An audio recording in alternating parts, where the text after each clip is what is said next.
25 years of Sabyasachi Mukherjee, and it's 25 years of CNBC-TV18. So we couldn't have planned this better, Sabya. Thank you so much for joining us, and what an honor and a pleasure to have you join us here this evening. Thank you. Likewise. This crowd makes me very nervous, but this crowd makes you nervous, guys. Really? Should we give them a big cheer before we start? But yes, Sabya, this is where I want to start by talking to you. 25 years ago, when you decided that you were going to veer into the world of fashion, as a young man from Calcutta, I know that you were inspired by your grandmothers, both paternal as well as maternal, and you had a very strong backing of some strong women who've shaped your narrative, who've shaped your storytelling. But when you look back at your journey so far, is there a sense of disbelief sometimes? You know, do you have to pinch yourself to say, how did I get here? not really. You know, I was always sure of what I would do, but I wouldn't have done it without the women in my life. You know, as a man, I might have birthed Sabyasachi, but it's the women who raised Sabya. And I think whether my grandmothers, whether the women in Calcutta, and they're very strong, and I think the women in that city lead, I think they've always urged me to follow my dreams. And I think at a time when you have a dream and you have a conviction, when your conviction is shared by people around you, then you realize that it just makes the journey a little more easier. Speaking of the journey, and you said you always knew or you always believed that you were going to make this what it is today. What was the ambition 25 years ago? I mean, what did you imagine Sabyasachi Mukherjee to be? You know, when you grow up in Calcutta, I mean, culture becomes a default setting because, you know, whether you like it or not, it becomes a part of your life through osmosis. You know, a lot of people in my family are educationists. From my mother's side, people are doctors. You know, my mother's a painter. And, you know, I've grown up seeing world cinema, listening to music, reading great literature. You know, my father's elder brother used to take me to all the film festivals to watch movies. And, you know, I've always felt at a time, you know, when I was seeing Ray and Ghatak and Govind Nihalani, and I used to read books and, you know, read Tagore, I never felt India was a third world country. You know, I always felt India was a first world civilization. And I was like, why are we not doing our best to represent ourselves right? Because there is so much of misrepresentation of India. And I think within that, I saw an opportunity. And I said that, you know, I know that at some point of time we'll get to the top. It's just a matter of time, and I wanted to start the journey 25 years ago. Well, and kudos for you for making that journey. But, you know, you talked about India being on top of the world, and often the storytelling around India has been stereotypical. And as you look at taking the India story global with your brand, with Sabyasachi, and taking the world by storm, so to speak, you know, what is the ambition that you have now to create a premium luxury brand out of India for the world? You know, I always believe that the world is round and history is cyclical. And if you just look at India's cultural heritage, you know, we were the golden country, and everything was plundered, taken away from us. And a lot of it was appropriated. You know, a lot of what I see as global luxury, if you look at the genesis of it or the roots of it, it comes from this country. And I think it's time that some of us took it back home. And, you know, I don't know how far I'm going to, you know, when I sold my company to Kumar Mangalam, I told him only one thing, that Mr. Birla, the company does not belong to me, does not belong to you. It belongs to the country at large. And we have to do it right, because what happens is there is a lot of younger generation of artists and students who look up to the brand. And as a middle-class boy, if I could have broken the glass ceiling, I don't know how far I will be able to take this journey forward, but a lot of people will come up and say, if he could do it, so can I. I think for me, the legacy would be to leave behind a possibility that if we decide to do it collectively, India is going to go straight on the top. Well, you know, more power to you, and more power to the people that you're working with to ensure that that vision, in fact, is a reality. But, you know, speaking about selling your business to Kumar Mangalam Birla, and your journey as an entrepreneur, the decision to actually, in a way, move back, give up whatever you'd like to, or however you'd like to see it, was that a tough emotional decision? Or did you believe that it was the right thing to do for No, the no, brand? I'd already planned it, always.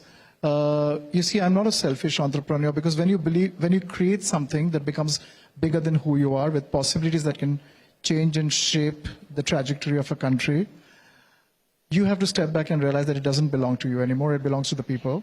And I still remember I had already made up my mind that I would do it, but I remember, and if that girl is listening to this telecast, I was at the New Delhi airport, and a girl meets me at the airport post-COVID, and she says, "Mr. Mukherjee, I just wanted to come and tell you that you cannot die." And I was like, and that was a strange conversation to have. And I was like, "Why would you say this to me?" And she said, "No, we look up to you. You have so much of idealism in your business. What will happen to us? Because your brand continues to inspire us." And I called up Kumar the next day. I said, "Okay, fine. I'm ready. Let's do the deal." No, we have been talking for a very long time, and you see, often what happens is when personal hubris of an entrepreneur takes over, then you decide to keep the baby or the child just for yourself. And then you grow old, and then you can't transition, and the brand dies with you. And I was very clear that, it doesn't matter what happens to me, Sabya has to live on. And I don't have any children. And even if I had children, I don't believe in nepotism. I would not give it to them if they were not qualified enough or the right people to transition it to. And I said that, okay, let's collectively create a corporate Sabya, and let me spend the next 20 years transitioning it, so that even, when I leave, this brand is going to stay on. This brand is going to stay on. But, speaking of nepotism, Sabya, and I don't know if it's true, but have you really decided that you're not going to design for Bollywood anymore?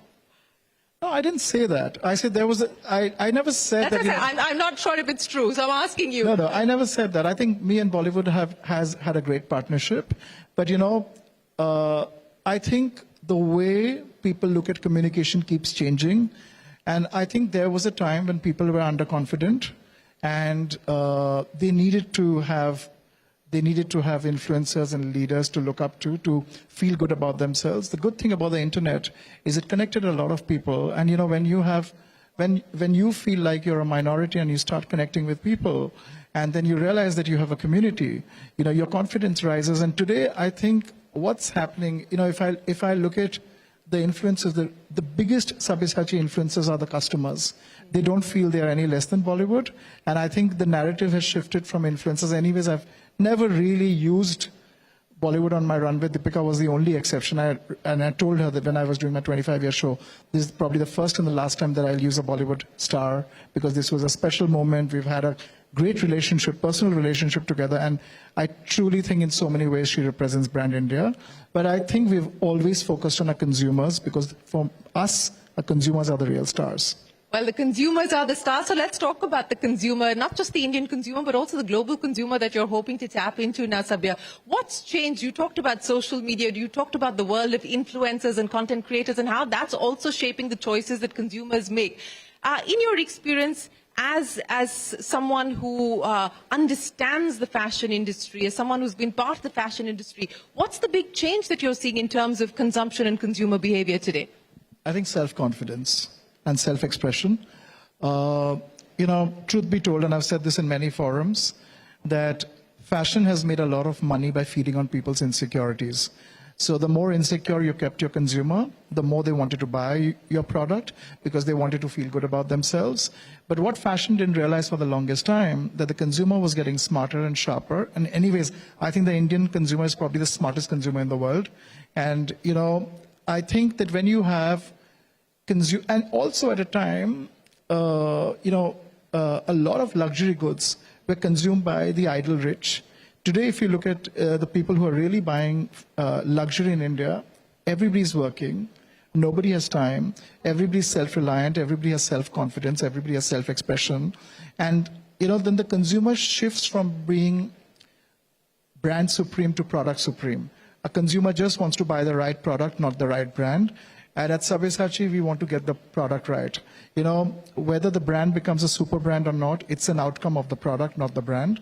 And I think globally, when the consumer is going to now realize that that luxury is based on rarity, craftsmanship, authenticity, and provenance, where else can you find a luxury product more unique than what you would find in India? So I think whether people, no matter what happens, no matter how how much artfully the spin doctors and the global markets try to dominate India. They can't put India in a corner because it's just not going to be possible because the consumers won't let them. You can't put India in a corner. So, let's talk about the strategy now to ensure that you actually tap into this big opportunity. You're in the heart of New York City, Sabya, today, and I know that there's been a lot of chatter around just what you've been able to create and how you've been able to showcase India there. What's the initial learning and the experience been of taking Brand India global? Even before I took it to America, I think so much of how America views India is so stereotypical. Firstly, I wanted to change that and break that, and I always feel that luxury is built from a point of confidence and never from a point of subjugation. And the problem has always been that we have never believed in ourselves for the longest time.